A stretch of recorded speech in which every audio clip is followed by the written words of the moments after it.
დღეს ჩვენ მისურვილი არის ჩვენს თანამოქალაქეებს, ჩვენს გორელებს ერთხელ კიდევ შევახსენოთ ერთ-ერთი კანდიდატის შოთა ჩოჩიშვილის დამსახურებისა და საქმიანობის შესახებ, რათა მას ჩვენმა თანამოქალაქეებმა დაუჭირონ ჯეროვანი ხარი. Ძალზე რთულია, რომ ილაპარაკო ისეთ ცნობილ პიროვნებაზე ჩვენი ქალაქისა და ქვეყნის მასშტაბით, როგორიც შოთა ჩოჩიშვილია. შოთას მე პირადად ძალიან დიდი ხანია ვიცნობ მისი სტუდენტობის დროიდან. შოთა ყოველთვის გამოირჩეოდა თავისი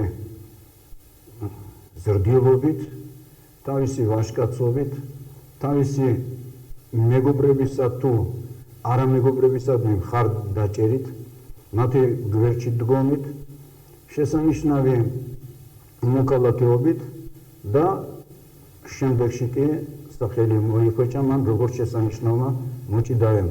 მე მახსოვს, როდესაც იგი ოლიმპიური თამაშების ჩემპიონი გახდა, მან რამხელა სიხარული აქტუალობა გამოიწვია მთელს ჩვენს ქვეყანაში და ეს იყო პირველი მოჭიდავე ძიუდოში, რომელმაც ოლიმპიური თამაშების ჩემპიონის ტიტული მოიპოვა.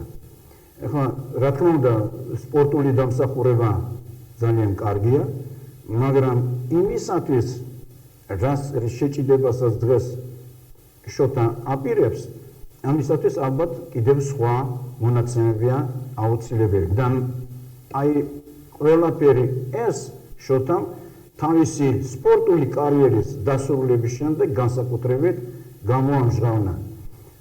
შოთა სხვადასხვა თანამდებობებზე მუშაობდა, ყველგან მან თავი გამოიჩინა როგორც შესანიშნავმა ორგანიზატორმა, ნოვატორმა, რაც მთავარია, და ყოველთვის ცდილობდა და ცდილობს, რომ თავისი კვალი დაამჩნიოს იმ საქმეს, რომელს საქმესაც იგი შეეჭიდება. ჩემთვის, რა თქმა უნდა, დღეს ძალიან ფართო სპექტრი არის სხვადასხვა პარტიებისა, სხვადასხვა პროგრამებისა, რომელსაც ჩვენ ისინი გვთავაზობენ ამ არჩევნების წინაპირობებში, მაგრამ ის პროგრამა, რომელიც დღეისათვის სამოქანებული აქვს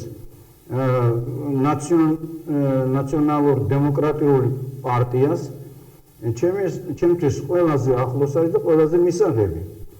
ყველაფერი არის ჩადებული ის ამ პროგრამაში, რომელიც ჩვენს ქვეყანას გამოიყვანს იმ ღრმა ჩიხიდან, ეკონომიკური, სოციალური თუ პოლიტიკური ჩიხიდან, რომელშიც ჩვენი ქვეყანა არის მოქცეული.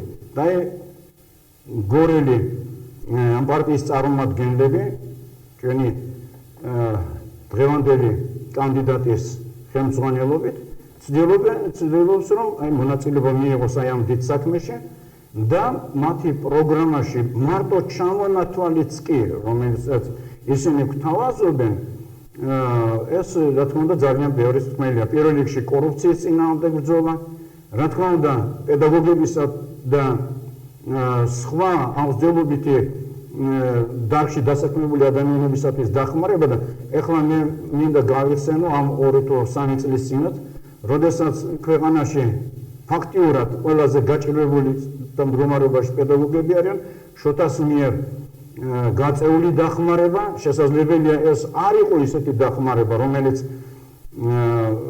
რომელიც აი ამ გაჭირებულ მდგომარეობიდან გამოიყვანდა ამ დიდ მასას პედაგოგებისა, მაგრამ მათდამი ყურადღების გამჟღავნებაც კი, რომელიც საერთო ჯამში ალბათ შოთასათვის საკმაოდ დიდ თანხას შეადგენდა, ეს პირველი გამოხატულება გახლავთ იმისა, რომ შოთა ალბათ მას შემდეგ, რაც მას რეალურად ექნება ყველაფერი ამისათვის ბიუჯეტის გამოყენების საშუალება, რა თქმა უნდა, ის ძალასა და ენერგიას მოახმარს. რა თქმა უნდა, მე ძალიან ჩემზე როგორც გორელზე, განსაკუთრებით კარგ შტაბეშილებას ტოვებს, აი ეს მოსალოდნელი ბრძოლა, რომელიცაც ჩვენ და სამწუხაროდ გორელებს მოგვიწევს ქალაქის სტატუსის აღდგენისათვის, მისი დაბრუნებისათვის.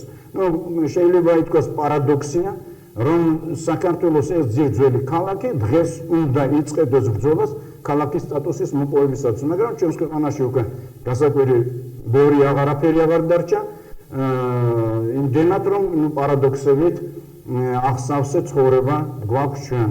შოთას მიერ და მისი პარტიის მიერ წამოყენებული აგრეთვე სხვა მოთხოვნები, იქ არის რა თქმა უნდა ძალისმიერი სტრუქტურების მუშაობის გაუმჯობესება, იქ არის ქალაქის კეთილმოწყობა და ასე შემდეგ და ყველაფერი ეს მე როდესაც გადავხედავ შოთას გავლენით ცხოვრებას, იმეც მაძლევს რომ ყველაფერი ეს აღსრულდება და დაპირებად არ დარჩება, რის სამწუხაროდ გამოცდილება სხვა კანდიდატების გავლენის საქმიანობიდან უკვე გვაქვს. მადლობთ ყურადღებისათვის.